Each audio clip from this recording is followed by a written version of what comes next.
Good morning to all my dear students. So now today's topic is irrational number. We already know about the irrational number. Let's revise this topic again. Irrational number. Irrational number are those numbers which are not written in the form of P upon Q, where Q is not equal to 0 and P and Q are integers. So examples of the irrational number is under root 2, yeah, cube root of 2, pi 1.745693, and so on, etc. So it means what? The irrational number are those numbers which are in the short form, yeah, those number which have non-terminating, non-repeating decimal expansion. So these are the irrational numbers. So the question based on these are in your syllabus. So before going to do those questions, let's see the theorem 1.3. What is the theorem 1.3? According to theorem 1.3, let P be a prime number. So my dear students, the thing to note on here is P is a prime number. Prime number we already know in previous our lesson that those number which have only two factors, yeah, those number which are divisible by 1 or itself only. So those are the prime number. So here we have given let P be a prime number.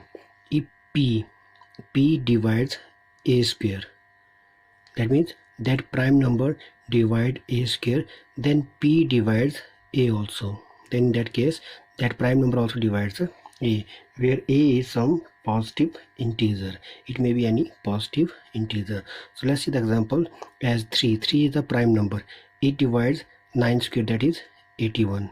It divides 9 square, that is 81. So it means what? This prime number also divides 9 also, because 9 is also divisible by 3. So this is the meaning of this theorem.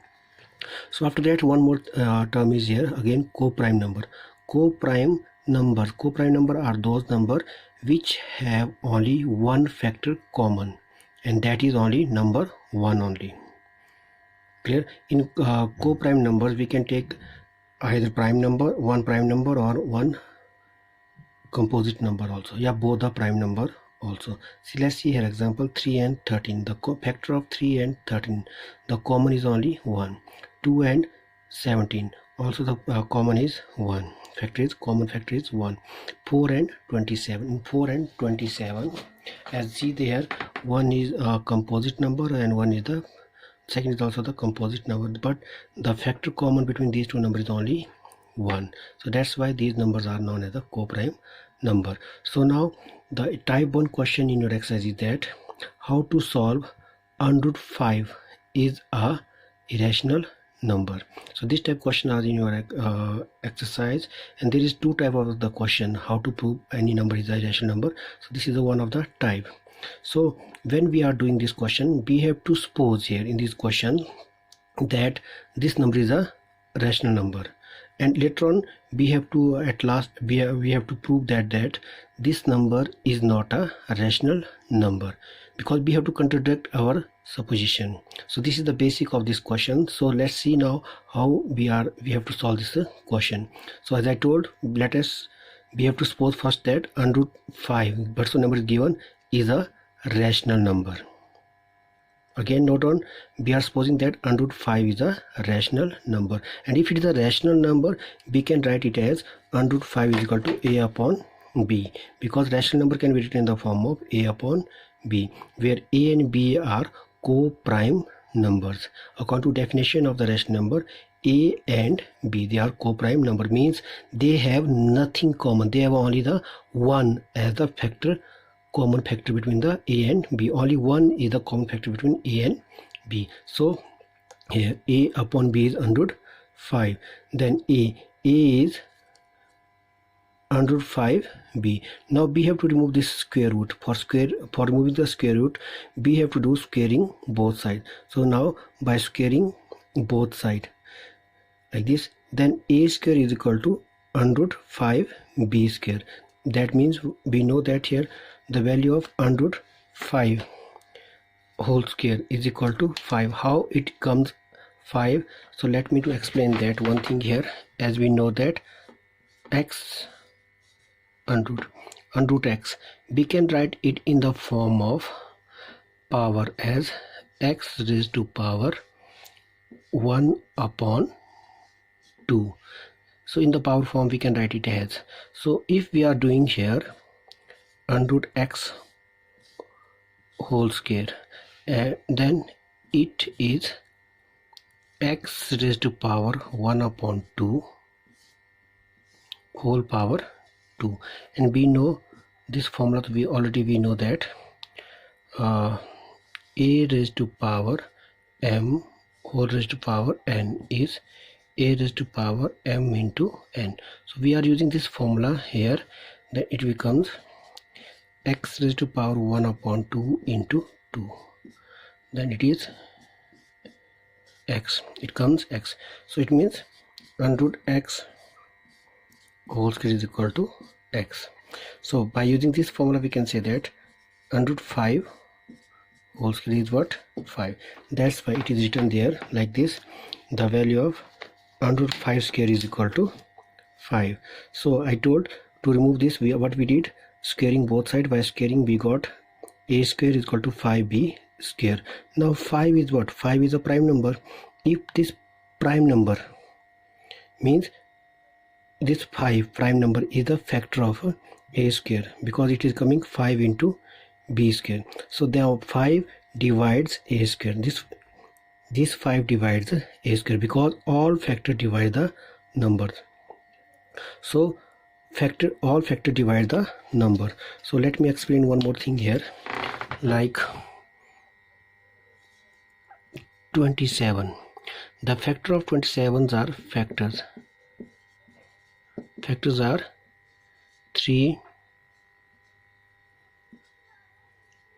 Yeah, we can say factor of these are 3, 1, 3, 9 and 27. These are the factor of the. So we can see that this 27 number is also divisible by 3, also by 1, also by 9, also by 27. So we can write as 27 as 3 into 9. Yeah, 27 is equal to 1 into 27. So means what? This number, whatso are the factor, those factor are able to divide that number. So on the basis of that we are saying here, if 5 divides a square, then using the above theorem, this theorem, according to this theorem, if 5 divides a square means prime number divides a square, then that prime number also divides the a. So the value of a is 5 into c1, where c1 is some integer. So as I told you earlier also, like this 27 we can write as 3 into 9, because this 3 divides 27. So here 5 divides a square, but we don't know what is the value of a. Then for that, if 5, it is dead sure that the 5 is the factor of a, and some other number is also there, like in this case there is 9. So we don't know that number, so we are writing c1. c1 is some integer, so we will mark it as a number 2. Now after this, put this 2, value of this 2 in 1 here by keeping this value of a in 1, then it becomes 5c1 whole square is equal to 5b square, that is 25. 5 5 is 25 and c1 square is equal to 5b square. Now by cancelling it becomes 5c1 square is equal to b square. Now 5 is again prime number, that means what? This prime number divides b square. So again by using the same theorem, 5 also divides b, then value of b is 5 into c2. 5 into c means whatso number is dividing that into some other number, and we don't know by which number we will multiply with 5, that it will give equal to v. So for if we don't know any number, then we are writing here c2, and where c2 is also, where c2 is some integer. Okay, so from 2 and from 3 here. B, C, what? There is 5 in the both. Value of B is 5 into C2, value of A is 5 into C1. Then what here? 5 is the common factor of A and B. This implies what? A and B are not co-prime number. Why not co-prime numbers? A and B are not co-prime numbers because they have the one more factor 5. According to definition of the co-prime number, they must have only 1 as the common factor. What we are getting here? 5. So it means what? Our supposition was wrong. What was our supposition? That under root 5 is a rational number.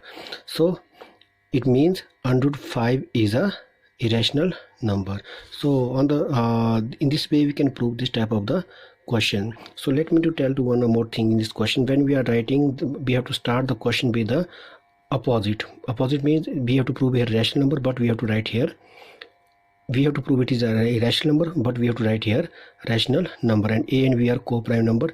Then here we have to remove this. For removing this, we have to do the squaring both sides. By squaring, we are seeing this 5 is a prime number, and then 5 prime number will divide the A square. If prime number divides A square, then it means prime number also divides A. Then what's the step here? We are writing the same way we have to do here also, and here we have to use again the theorems. It means we have to do only one thing in this question. We have to find one more factor, one more common factor of A and B. If you got that value, then it means our supposition was wrong, and if our supposition was wrong, then it means it automatically proves that the given question is a irrational number. So there are some questions based on these. You have to do this question.